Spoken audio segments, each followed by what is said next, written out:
तो गाइस स्वागत है आपका रिस्की रेसलिंग में। और मैं आज अपने चैनल पर पहली बार आपको WWE न्यूज़ के बारे में बताने जा रहा हूँ। ये मैं नया ट्राई करने जा रहा हूँ और आई होप सक्सेसफुल जाए मेरा ये न्यूज़ वाला एपिसोड 1। तो गाइस चलिए शुरू करते हैं बिना किसी देरी के। लाइक शेयर सब्सक्राइब कर दीजिएगा जिसने नहीं किया। So let's start the video. तो गाइस जो मेरी पहली न्यूज़ है वो NXT के बारे में है। और NXT के जो जनरल मैनेजर है विलियम रीगल, उनके साथ एडम कोल फिजिकल हो गए थे शो के बाद। तो भाई मैं आपको पूरी कहानी शुरुआत से बता देता हूँ कि क्या क्या हुआ इन दोनों के बीच। तो गाइस वीडियो को देखते रहिएगा, ये दूसरी बार बोल रहा हूँ, देखना भाई, बहुत अच्छी होने वाली है वीडियो। तो गाइस NXT में आपने देखा होगा और मैंने भी कवर किया था कि NXT में विलियम रीगल ने कॉन्ट्रैक्ट साइनिंग सेगमेंट रखा था Kyle O'Reilly versus Adam Cole के बीच। तो गाइस इनके बीच जो मैच होने वाला था वो था एक अनसेंशन्ड नो रूल्स मैच। और ये मैच बड़ा ही खतरनाक होता और होगा भी NXT takeover stand and deliver में।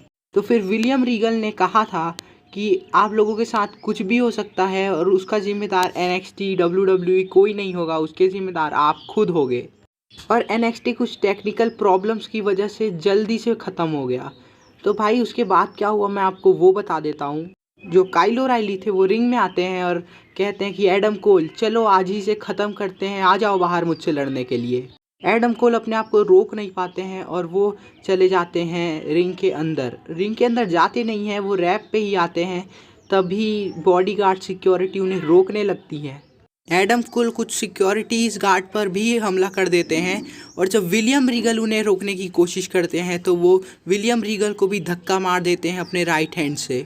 गाइस जो सिक्योरिटी गार्ड होते हैं वो सफल तो हो जाते हैं एडम कोल को रोकने पर वो विलियम रीगल के साथ हाथापाई कर देते हैं। अब इसका खामियाजा एडम कोल को भुगतना पड़ेगा या नहीं भुगतना पड़ेगा वो तो हम आने वाले NXT पे देखेंगे। तो गाइस चलो चलते हैं अपने अगले न्यूज़ पर। तो गाइस अब मैं बात करूंगा अंडरटेकर के बारे में और केन के बारे में जो इसी हफ्ते WWE बम्प पे आए थे। अंडरटेकर से पूछा गया कि उनका फेवरेट मैच केन के साथ कौन सा था और इसी बात पे अंडरटेकर ने कहा कि रेसलमेनिया 14 बूस्टन में जो हमारा मैच था पहली बार होने वाला था भाई वर्सेस भाई का मैच एक greatest stage of them all में। और इसी शो में उन्होंने द केन को भी बताया था कि केन होने वाले हैं 2021 हॉल ऑफ फेम में शामिल। और इस बात को सुनकर केन की आंखों से आंसू निकल गया था और वो बहुत इमोशनल मोमेंट था केन के लिए। कई जो मेरी अगली न्यूज़ है वो है ट्रिपल एच के ऊपर। तो ट्रिपल एच ने भारत की शान खल्ली और केन पर रिएक्ट करते हुए उनके हॉल ऑफ फेम 2020 पर कुछ ट्वीट किया था। उन्होंने खल्ली के लिए एक ट्वीट करके कहा कि तुम्हारी जो रिंग प्रेजेंस है, फिजिकल रिंग प्रेजेंस, वो बाकी सुपरस्टार के मुकाबले मुझे तुम में ज़्यादा दिखती है। और उन्होंने ये भी कहा कि WWE हमेशा तुम्हारा शुक्रगुजार रहेगा, तुम अपनी छाप छोड़ के जा रहे हो और इसके लिए भी थैंक यू कि तुम नए जनरेशन को भी प्रिपेयर कर रहे हो WWE में आने के लिए, उन्हें ट्रेन कर रहे हो। तो इसके लिए थैंक यू और कॉन्ग्रेचुलेशंस हॉल ऑफ फेम 2021 के लिए। ट्रिपल एच ने केन के बारे में ये बोला कि तुम one of the best person हो, अभी तक मैंने जितने लोगों को देखा है उनमें से तुम सबसे ज़्यादा याद रखे जाने वाले सुपरस्टार हो WWE के। और तुमने WWE में आकर बहुत ज़्यादा प्रभाव डाला है रिंग पर।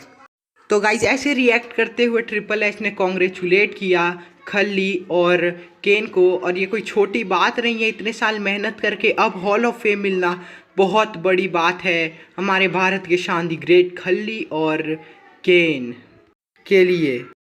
अब गाइज मैं बात करूंगा WWE NXT सुपरस्टार ओनी लॉर्कन के बारे में। तो गाइज जो ओनी लॉर्कन है वो अब अगले 6 महीने तक WWE से हमें आउट ऑफ एक्शन दिखेंगे। तो इसकी वजह ये है कि कैरियन क्रॉस और फिन बेलर वर्सेस ओनी लॉर्कन और उनके जो टैग टीम पार्टनर थे उनका मैच हो रहा था और कैरियन क्रॉस ने बहुत बुरी तरह ओनी लॉर्कन को एक सुपरप्लेक्स दे दिया था जिसकी वजह से वो बहुत ही गंदी तरीके से गिरे थे और उसकी वजह से वो आउट ऑफ एक्शन रहेंगे 6 महीनों के लिए। मैं कंफर्म तो नहीं हूँ गाइज, पर मुझे मिली है कहीं से ये न्यूज़, तो मैं आपको बता रहा हूँ। ट्विटर किसी ने उनका एक रिपोर्ट भी डाला था जिसमें उनका बोन दिख रहा था काफ़ी घायल तरीके से। मैं आपको दिखा भी देता हूँ वो बोन की पिक्चर। तो गाइज अब हम बढ़ते हैं अपनी अगली न्यूज़ पर। तो गाइज दी फील्ड ने एक पिक्चर डाली है ट्विटर पर अपने कमबैक के बाद जिसमें उन्होंने रैंडी ऑर्टन का एक फ़ोटो डाला है जिसमें वो उनके पुराने रूप को एक पंट किक दे रहे हैं, जो उनका पुराना एवेटर था हस्की हैरिस करके उनको।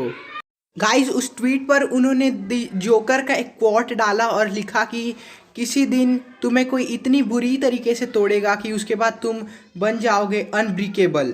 गाइज और इसी बात का रिस्पॉन्ड करते हुए सीएम पंक ने भी एक ट्वीट किया, मतलब उनका रिप्लाई किया, और उसमें उन्होंने लिखा कि मैंने रैंडी ऑर्टन को वार्न किया था कि इससे पंगा मत लो, पर उसने लिया। और उनने ब्रे वाइट को भी ये समझाया कि इसे कोई पर्सनल ग्रजेस इसका मत निकालना, ये सब वो सब, और बस यही सब था। तो गाइज मेरा अगला न्यूज़ है सेथ रॉलिंस के ऊपर, और सेथ रॉलिंस ने ट्वीट कर रेसलमेनिया का एक पोस्टर दिखाया और उसके बगल में उन्होंने जो खोपड़ी है उस पोस्टर में, उसके आँख में उन्होंने अपना फ़ोटो दिखाया, और किसी ने ये नोटिस भी नहीं किया था कि उस खोपड़ी के आँख में भी वो हैं। और मैं आपको फ़ोटो दिखा देता हूँ, बात ज़्यादा समझ में नहीं आई होगी, पर गाइज आप फ़ोटो देख लोगे तो आपको खुद समझ में आएगी। तो गाइज़ आज की वीडियो ज़्यादा लंबी नहीं करते हैं, यूजुअली 10 मिनट की होती है, आज हम लोग 6 मिनट की रखते हैं। तो गाइज़ मिलूँगा अगले वीडियो में। अगर ये वीडियो अच्छी लगी हो तो लाइक शेयर सब्सक्राइब जल्दी से कर दो गाइज़। Bye bye.